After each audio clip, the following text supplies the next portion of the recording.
¿Qué no es filosofar?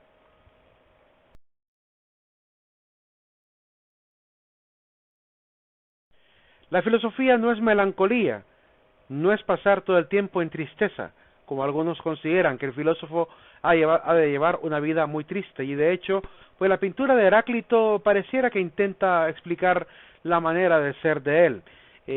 Sabemos que Heráclito era bastante oscuro en su forma de pensamiento, era bastante misándrico, ¿verdad? Detestaba de alguna manera la civilización de su época, por lo cual es presentado como un hombre que llora por la humanidad, que llora por la circunstancia de una sociedad llena de corrupción. Sin embargo, pues no es un factor común a todos los filósofos. Tampoco es lo contrario, llegar a ser un filósofo sarcástico, ¿verdad? En este caso, pues en la pintura representan a Sócrates, un hombre pues que al parecer manejaba mucho la ironía. Sin embargo, no es que haya sido siempre así. La burla y la ironía podría ser un género literario para utilizarlo, pero en este caso no significa que sea la mejor manera de poder dar una enseñanza. Pero es un método que algunos filósofos lo han utilizado. Sin embargo, no es un método filosófico, sino que es un método particular, un gusto personal, si quiero utilizar la ironía y el sarcasmo para poder realmente compartir el conocimiento, pero no se necesita, en realidad no es necesario hacer uso de algo que podría incluso volverse insolente o irrespetar a alguien. No es tampoco la filosofía incoherencia e irracionalismo. De hecho, esta frase me gustó mucho. Un filósofo no está loco, solo que no está alienado como el resto. Puede ver el mundo de manera diferente. El verdadero filósofo no habla con irracionalidad, sino que lo que dice puede tener mucho sentido, pero es más bien quizá la humanidad la que no está preparada para escuchar realmente lo que tiene que decir. El conocimiento. Se puede utilizar la duda, como lo propuso René Descartes, como un método para poder empezar a conocer. Sin embargo, no podemos pasar todo el tiempo en una forma pues de un quietismo cognoscitivo, donde yo no voy a poder buscar la verdad porque voy a mejor a preferir siempre dudar de todos los sistemas de pensamiento. No, tenemos que aprender también a llegar a buen puerto y llegar a la verdad.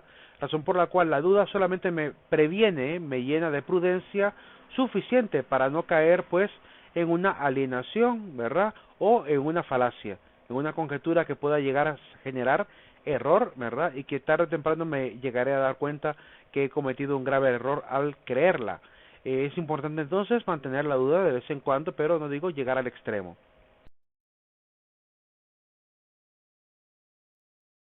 Pues atolondrar al ignorante. En cierta manera hay filósofos que son un poco complicados para poder comprenderlos si uno no tiene la cultura, el léxico adecuado. Pero no significa realmente que no estén diciendo algo muy coherente.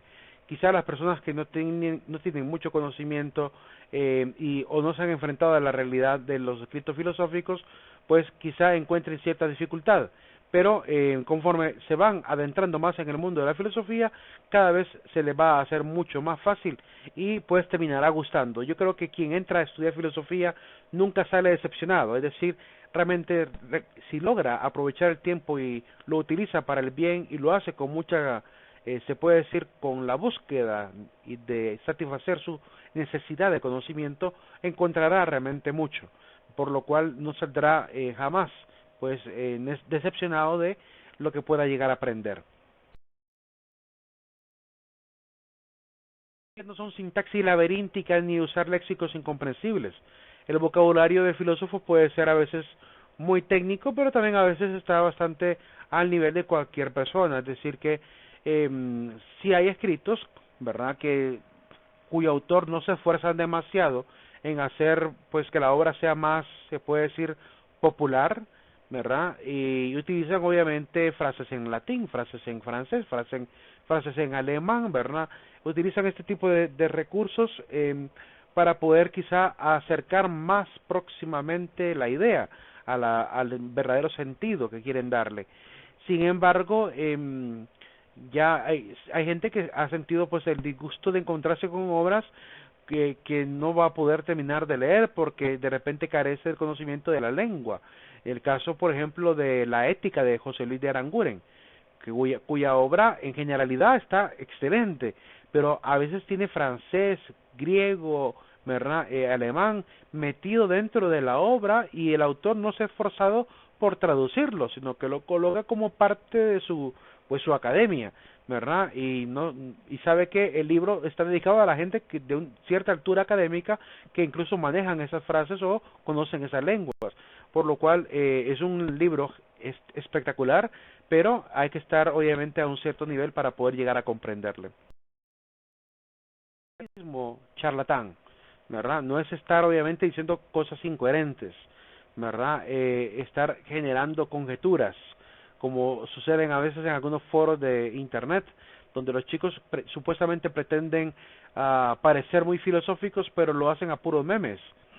Entonces, en cierta manera, el meme puede ser importante, comunicativo, pero no podemos estar simplemente debatiendo a puro meme, sí, sino que tenemos que tener la capacidad también de arguir, ¿verdad? Y con mucha coherencia, con mucha racionalidad. No es caer entonces en esa actitud de charlatán. Tampoco es fingir refinamiento. Yo quiero aludir a un caso particular, que es el personaje que aparece sentado en el centro de esta fotografía del programa famoso de Canal Infinito llamado Creencias. Este personaje que aparece ahí es un filósofo muy reconocido en Argentina, y que este programa dirigido por Esteban Mirol, desgraciadamente ya no se sigue haciendo. Era tan valioso el programa cuando Canal Infinito realmente valía la pena verlo, que realmente llamaba mucho la atención, porque era un grupo de panelistas de diferentes religiones discutiendo. Pero quiero llegar a don Carlos Escudé. Don Carlos Escudé es este filósofo que se caracterizó en toda la serie por su forma muy peculiar, incluso de vestir. Y es que es un hombre muy elegante, es un hombre que viste con unos sacos de unos cortes finísimos, con sus boinas, sus lentes muy particulares. Es un hombre que realmente tiene cierto, se puede decir, gusto por vestir bien. Pero no significa que sea un mal filósofo, es un buen filósofo. Pero hay gente que cree que ser filósofo es simplemente andar bien, pues tallado, bien vestido, y que entre mejor se vista el filósofo o más extravagante sea, ¿verdad? Es más inteligente, y no es así. Hay filósofos que anduvieron vestidos, ¿verdad? Andaban vestidos de una forma muy común, ¿verdad? Y sin embargo fueron grandes luminarias, incluso filósofos que tendían a cierto grado de descuido, ¿verdad? De descuido en el vestir, como el caso de Sócrates, a quien se le menciona mucho con respecto al tema de vestir un poco desaliñado, porque era un hombre que no se preocupaba por el vestir, ¿verdad? Y así hay muchos pensadores científicos y personajes que se han caracterizado pues por su conocimiento más que por su forma de vestir. ¿Podría ayudar el refinamiento? Claro que sí, en cuanto a la ética, en cuanto a la etiqueta, mejor dicho, que me hace sentir, pues, me hace sentir más seguro quizá, y también me hace ser más aceptado socialmente. Pero para la filosofía, la vestimenta está en muy segundo lugar. No es criptografía, la filosofía tampoco es escribir mensajes sin que no se puedan entender. Eh, y quise poner de ejemplo a Leonardo da Vinci, quien utilizaba el método del espejo para poder escribir al revés y ocultar, pues en cierta manera, el mensaje de sus patentes. Sin embargo, no es caer en eso, ¿verdad? En la Edad Media se acostumbraba muy a menudo hacer mensajes ocultos, como este famoso alfabeto, ¿verdad? De cuadrantes. Si se fijan, quiero explicar un poco. Vemos que hay 9 cuadrantes, y en este caso, pues, hay cuadrantes que tienen descubierto la parte de arriba, la parte derecha, como el caso de la A, B y C. Entonces, en este caso, en la letra A sería con un cuadrante idéntico y un punto. La B, un cuadrante idéntico y 2 puntos. La C, otro cuadrante y 2 puntos. Veamos el caso particular de la M, la N y la ñ, que están encerradas por completo. Entonces, en este caso, la M es un punto encerrado, la E es 2 puntos encerrado, perdón, la N es 2 puntos encerrado, y la ñ son 3 puntos encerrado, ¿verdad? De esta manera se genera esta especie de alfabeto que perfectamente podría utilizarse, de hecho se utilizaba durante la Edad Media para poder escribir mensajes ocultos. ¿Cómo se vería ya escrito de esta manera? Por ejemplo, la frase "yo soy la luz del mundo" se escribiría de esta manera. Y probando hacer un poquito esta situación, con la práctica, créanme que es un alfabeto bastante sencillo. Se aprende muy, pero muy rápido en realidad al escribir así. Y pues no tienen un nombre específico, yo le he llamado Punkur, de puntos y curvas, porque en realidad no tiene un nombre, no encontré el nombre que le daban en la Edad Media a este sistema, pero como digo, puede ser divertido jugar con este tipo de circunstancias de meter criptografía en medio del conocimiento, pero realmente no ayuda, ¿verdad? Más bien obstaculiza realmente el objetivo de la filosofía, que es llevar la verdad. Tampoco la filosofía es ambigüedad conceptual.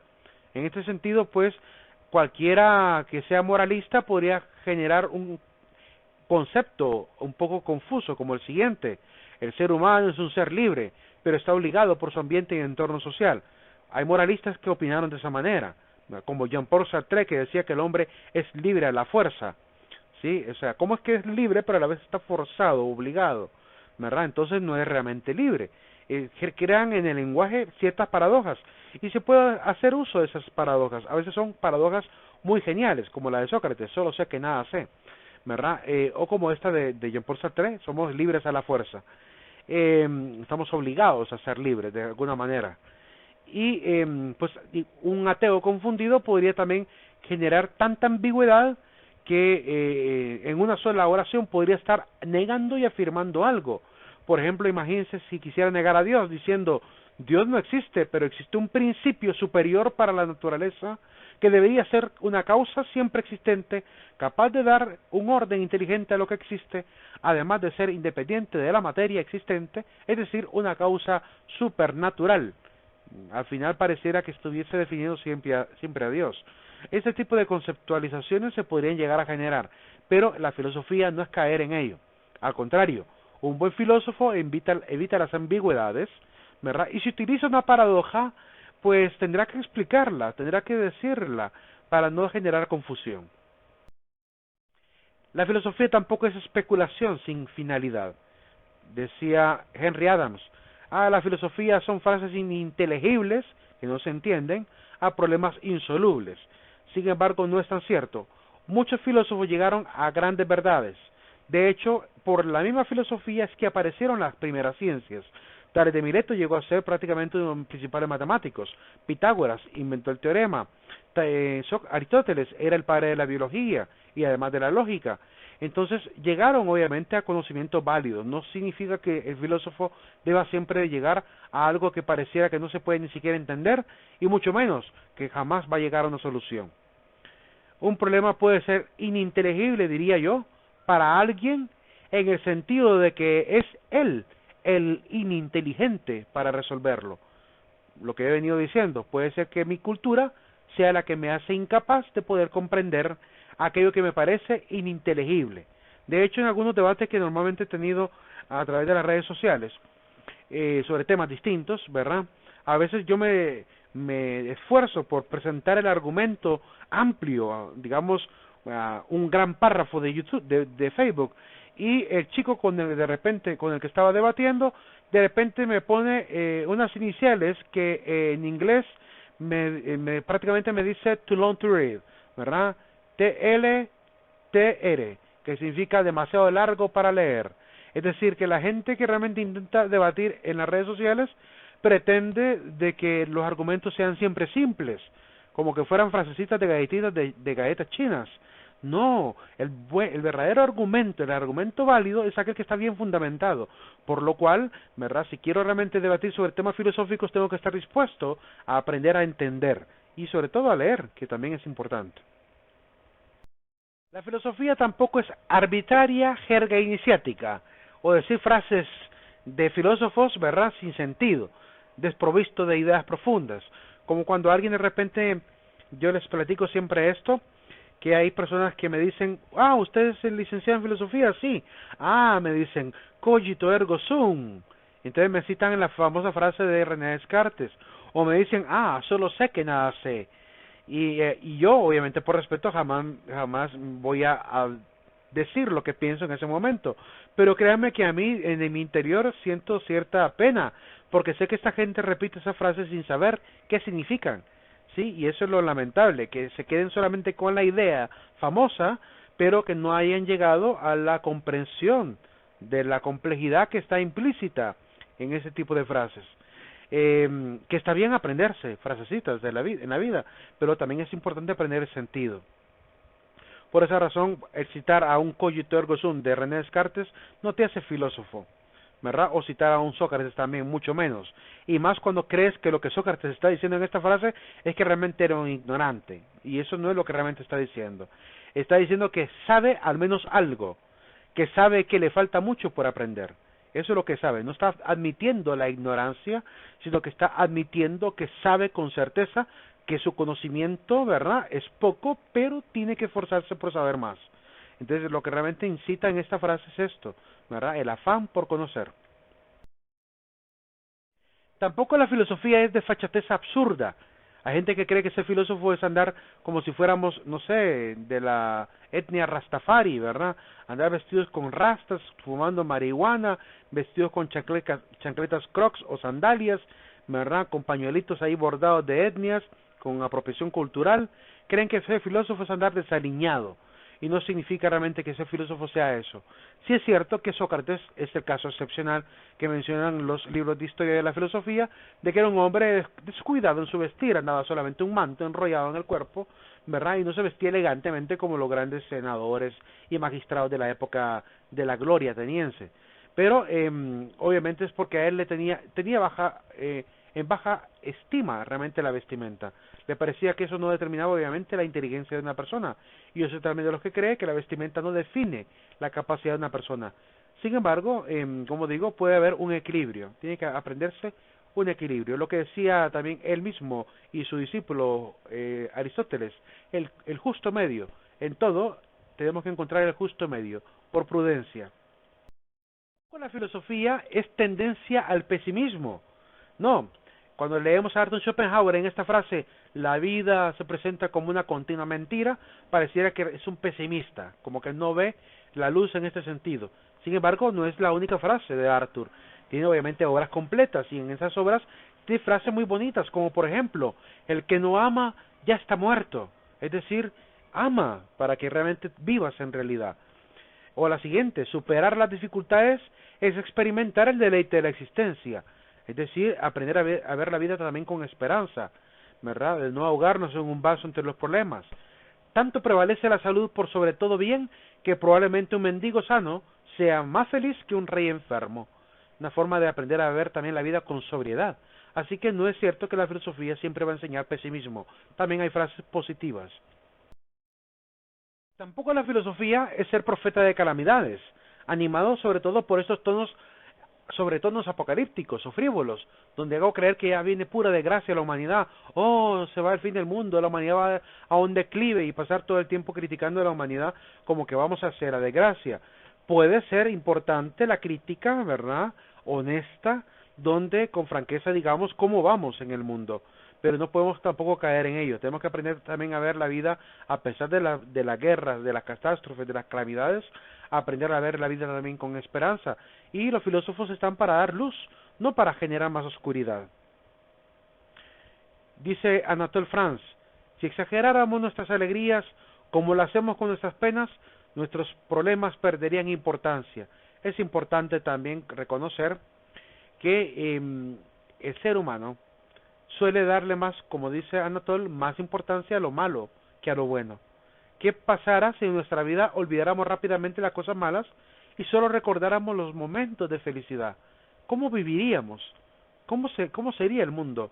¿Por qué esa tendencia a seguir en el pasado y viéndolo todo con tragedia? ¿Por qué no pasar página y empezar a ver las cosas buenas de la vida que pueden llegar a ocurrir? Pero dependen también de nuestra propia voluntad, porque las cosas buenas no llegan por cuestión mágica, llegan también porque nos hemos esforzado por adquirirlas. Decía Aristóteles en su obra de la Ética Nicómaco, que la razón primordial por la cual todos los seres humanos trabajan, se esfuerzan, luchan, se cansan, generan oficios, realizan acciones, es buscar la felicidad. Si no estamos en función de alcanzar la felicidad, ¿verdad?, obviamente vamos a ver siempre la vida con calamidad, pero la tarea del filósofo es ayudarnos, ¿verdad?, en este caso la filosofía, ayudarnos a encontrar aquella verdad que nos facilita la vida, pero que también nos hace más felices. Es durante nuestros momentos más oscuros cuando tenemos que centrarnos para ver la luz. Aristóteles tiene esta frase que nos llama a la serenidad en medio de la dificultad. La mejor estrategia en medio de la batalla no es correr hacia el frente, es pensar la estrategia. Esa es la mejor manera de atreverse a intentar ganar la batalla, ¿verdad? La gente que corre hacia el frente es la primera que normalmente muere, y más si corre con mucha, con mucha impulsividad, ¿verdad? Sin ningún tipo de precaución. La gente que planifica, que es estratega, puede salir mejor, ¿verdad? En la lucha campal. Cuanto más grande la dificultad, más gloria hay en superarla, decía también el famoso Epicuro. Y por último, la filosofía no es producir conocimiento por despecho o frivolidad. No es que voy a escribir un libro para quejarme de la vida. En este caso, por ejemplo, la obra de Pedro Abelardo, que se llama Historia de mis desventuras. Quizás con solo leer el título podría creerse que la obra es totalmente una obra de pesimismo y de dolor. Sin embargo, la obra no llega a ser de tal forma. No como la frase de Ovidio, ¿verdad? Que dice, es a la grandeza a lo que ataca la envidia, y a las cimas a las que barren los vientos. Como que viene a decir, si yo estoy arriba, los demás me envidian a mí, ¿verdad? Esa actitud de escribir con despecho, como Ovidio, que no es un filósofo, sino un poeta, en su obra Remedios al Amor, demuestra obviamente ese grado de despecho y frivolidad. Sin embargo, no es así. La obra, por ejemplo, de Pedro Abelardo, aunque se llama Historia de mis desventuras, en realidad es un estudio para superar el moralismo preceptivo penitencial y el pesimismo agustiniano. San Agustín manejaba una tendencia a creer que como el hombre está con esa concupiscencia, tendencia al pecado, ¿verdad? Tiene muy pocas posibilidades de poder transformarse, si no es por voluntad de Dios y una comprensión de su propia condición, para realmente poder salir, obviamente, a solicitar el auxilio de Dios. Porque el Dios que te creó sin ti no te salvará sin ti. Por tanto, hasta que el hombre no tome cartas en su propia vida y en su propia plan de vida personal, no podrá actuar en función de pedirle a Dios el auxilio para que con la gracia de Dios realmente podamos salir adelante. No, Pedro Abelardo considera que la moral humana podría llegar a ser también pues un detonante para la santidad. No necesariamente esperas solamente el auxilio de Dios, sino que también tengo que tomar una determinación yo mismo. Por ejemplo, cuando Cristo, por ejemplo, decía a la mujer adúltera, ¿verdad?, tus pecados te son perdonados, le da una orden. Dice, vete y no peques más. ¿Qué significa? No le está diciendo, vete y pídele a Dios que no peques más. No, le dijo, vete y no peques más. ¿Qué significa? Que ella tiene, obviamente, la misión y la responsabilidad y la capacidad para renunciar al pecado y poderse redimir. Así que no podemos ver con esta actitud pesimista, ¿verdad?, el tema de la penitencia humana, sino que en el caso de Abelardo, pues lo supera en este sentido.